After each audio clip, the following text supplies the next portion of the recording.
오늘 본문의 말씀은 마가복음 3장입니다.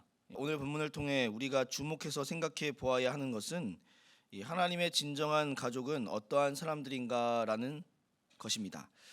오늘 본문에서 예수님은 자신의 어머니와 형제들이 찾아오게 되었음을 알게 됩니다. 그런데 아이러니하게도 예수님은 자신들을 찾아온 가족들을 외면하고 있습니다. 그러면서 누가 진정한 하나님 나라의 가족인지를 말씀하고 있습니다. 오늘 본문 34절로 35절 말씀을 보시면 둘러앉은 자들을 보시며 이르시되 내 어머니와 내 동생들을 보라. 누구든지 하나님의 뜻대로 행하는 자가 내 형제요 자매요 어머니이니라 라고 말씀하고 있습니다. 이 말씀을 들으면 지금 예수님께서는 밖에 있는 자신을 찾아온 가족들을 가족이라고 말씀하지 않으시고 오히려 지금 이곳에 있는 사람들이 진정한 가족이라고 말하고 있는 것처럼 들려진다라는 것이죠. 그러면 우리는 이런 생각을 할 수밖에 없습니다. 예수님께서 가족의 전통적인 모습인 이 혈연 관계를 부정하고 있는 것은 아닌가라는 사실이죠.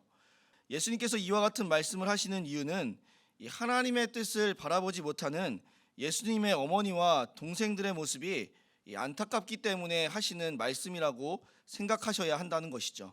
절대로 혈연 관계를 부정하는 말씀이 아니라는 것을 생각해 보아야 합니다. 그럼 예수님께서 진정한 가족이라고 말씀하시는 그 하나님 나라 가족의 특징은 무엇이라고 말씀하고 있을까요? 이 34절 상반절 보시면 둘러앉은 자들을 보시고라고 말씀하고 있습니다. 둘러앉은 사람들은 어떠한 자들을 의미하는가 하면 이 예수님의 말씀을 직접 듣는 사람들을 의미하고 있습니다. 지금 예수님과 같은 장소에 둘러앉아서 예수님의 말씀을 듣고 있다라는 사실이라는 것이죠. 하나님 나라의 진정한 가족은 바로 이처럼 하나님의 말씀을 직접적으로 듣는 사람들임을 알아야 합니다. 반면 예수님의 어머니와 동생들은 어떠할까요? 그들 역시도 예수님에 대한 말씀을 들었습니다. 하지만 그들이 들은 내용은 예수님께서 직접 하신 말씀이 아닙니다. 그들은 사람들로 인해서 예수님에 대한 소리를 들은 것입니다. 왜 하나님의 말씀을 간접적으로 들으면 안 되고 직접적으로 들어야 하는 것일까요? 간접적으로 듣다 보니 예수님에 대한 잘못된 이해가 생기게 되었기 때문에 그렇다라는 것이죠.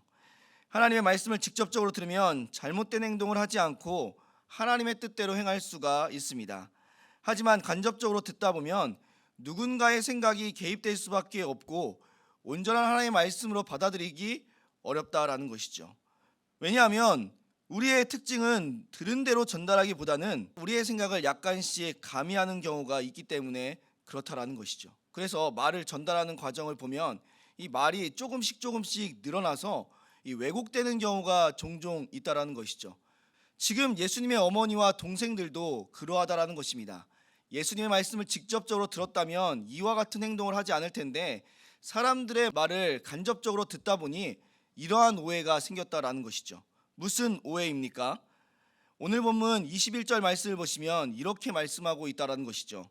예수의 친족들이 듣고 그를 붙들러 나오니 이는 그가 미쳤다 하밀러라 라고 말씀하고 있습니다.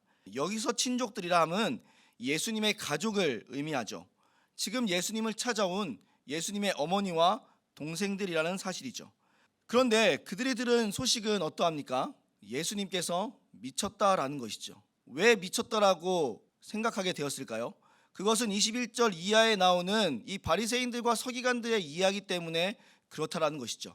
예수님께서 전한 천국 복음이 그리고 예수님께서 귀신을 내어 쫓는 모든 일들이 하나님의 능력으로 하는 것이 아니라 귀신 들려 이와 같은 일을 행했다라고 생각하고 그리고 그와 같은 말을 전달하는 사람들의 소리에 의해서 예수님이 미쳤다라는 결과에 이르게 되었다라는 것이죠. 예수님의 말씀을 직접 들었다면 예수님의 말씀이 곧 하나님의 천국 복음이라는 것을 깨닫고 예수님의 사역을 방해하러 오지는 않았을 것이라는 것이죠. 그런데 사람들에 의해 미쳤다는 소리를 들으니까 제가 어머니라도 제가 예수님의 형제라도 예수님의 사역을 당장 그만두게 하고 싶다라는 것이죠. 그리고 치료를 받게 해야겠다라고 생각할 수밖에 없다라는 것이죠. 예수님을 붙잡아 치료하러 간다는 것은 무엇을 의미합니까? 하나님의 사역이 중단되는 것을 의미하는 것이고, 이러한 일은 하나님의 진노를 사는 일임을 알아야 한다는 것이죠. 분명히 말씀하고 있지 않습니까? 성령을 회방하는 죄가 가장 무서운 죄라고, 성령을 모독하는 자가 가장 무서운 진노를 받게 될 거라고 말씀하고 있는 것을 생각해 본다면, 하나님의 일을 막는 것은 얼마나 큰 잘못인지를 생각해 보아야 한다라는 것이죠.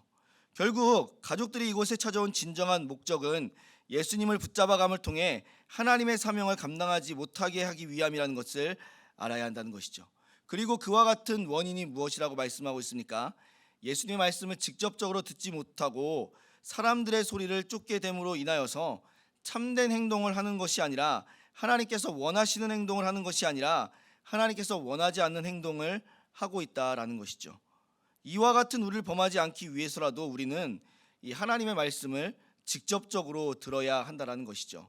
그러기 위해서 우리에게 필요한 것은 예배의 자리를 온전히 지켜야 한다는 것이죠. 말씀의 자리를 온전히 지켜야 합니다. 그래야지만이 하나님의 뜻을 온전히 듣고 온전히 행할 수가 있습니다. 사랑하는 우리 성도님들, 우리는 하나님의 말씀을 직접적으로 들어야 합니다. 예배의 자리를 떠나는 것이 아니라 예배의 자리를 지킴으로 인하여서 하나님께서 우리에게 하시는 말씀을 직접적으로 전달받아야 합니다. 하나님께서 말씀하시는 그 말씀의 자리를 외면해서는 안 됩니다. 우리가 하나님의 진정한 가족이 되기를 원하신다면 우리는 하나님의 말씀의 자리로 나와야 합니다. 그래야지만이 우리는 진정으로 하나님의 뜻이 무엇인지를 깨닫게 되고 참되게 행동할 수 있습니다. 직접적으로 말씀을 듣지 않고 간접적으로 말씀을 듣는다면 오늘 우리의 본문이 가르치고 있는 것처럼 예수님의 어머니와 동생처럼 잘못된 예수님의 이해로 인해서 하나님의 말씀을 거절하고 하나님의 사명을 방해하여 하나님의 뜻을 온전히 행하지 못할 수 있음을 알아야 합니다. 그렇기에 우리는 직접적으로 하나님의 말씀을 듣는 예배의 자리를 지킬 수 있어야 합니다. 오늘도 하나님의 말씀을 간접적으로 듣는 것이 아니라 직접 예배의 자리를 지키심으로 하나님의 말씀을 듣고 참되게 하나님의 뜻을 행할 수 있는 우리 모든 성도님들이 되시기를 주님의 이름으로 소원합니다.